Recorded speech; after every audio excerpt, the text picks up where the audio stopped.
Your Invisible Power by Genevieve Behrend. Copyright BN Publishing. Online at bnpublishing.com. Forward. These pages have been written with purpose and hope that their suggestions may furnish you a key to open up the way to the attainment of your desires, and to explain that fear should be entirely banished from your effort to obtain possession of the things you desire. This presupposes, of course, that your desire for possession is based upon your aspiration for greater liberty. For example, you feel that the possession of more money, lands, or friends will make you happier, and your desire for possession of these things arises from a conviction that their possession will bring you liberty and happiness.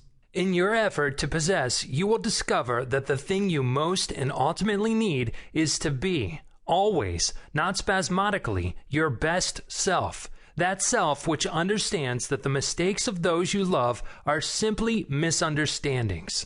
Your feeling that greater possessions, no matter of what kind they may be, will, of themselves, bring you contentment or happiness is a misunderstanding. No person, place, or thing can give you happiness. They may give you cause for happiness and a feeling of contentment, but the joy of living comes from within.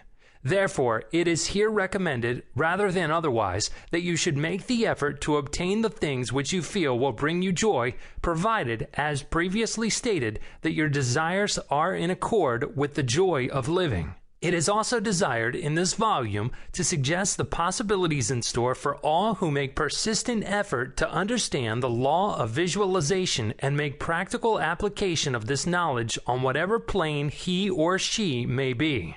The word effort, as here employed, is not intended to convey the idea of strain. All study and meditation should be without strain or tension. It has been my endeavor to show that by starting at the beginning of the creative action or the mental picture, certain corresponding results are sure to follow.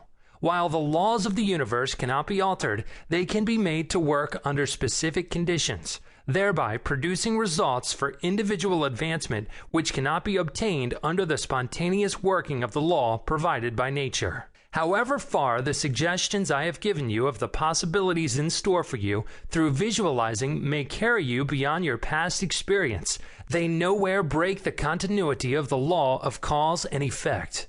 If through the suggestions here given anyone is brought to realize that their mind is a center through in which all power there is in operation, simply waiting to be given direction in the one and only way through which it can take specific action, and this means reaction in concrete or physical form, then the mission to which this book is dedicated has been fulfilled. Try to remember that the picture you think, feel, and see is reflected into the universal mind, and by the natural law of reciprocal action must return to you in either spiritual or physical form.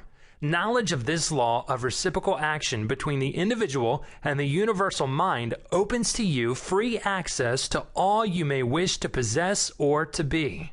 It must be steadfastly borne in mind that all this can only be true for the individual who recognizes that they derive their power to make an abiding mental picture from the all-originating universal spirit of life, God, and can be used constructively only so long as it is employed and retained in harmony with the nature of the spirit which originated it. To ensure this, there must be no inversion of the thought of the individual regarding their relationship to this universal originating spirit, which is that of a son or daughter, through which the parent mind acts and reacts. Thus conditioned, whatever you think and feel yourself to be, the creative spirit of life is bound to faithfully reproduce in a corresponding reaction. This is the great reason for picturing yourself and your affairs as you wish them to be as existing facts, though invisible to the physical eye, and live in your picture. An honest endeavor to do this, always recognizing that your own mind is a projection of the originating spirit, will prove to you that the best there is yours in all your ways.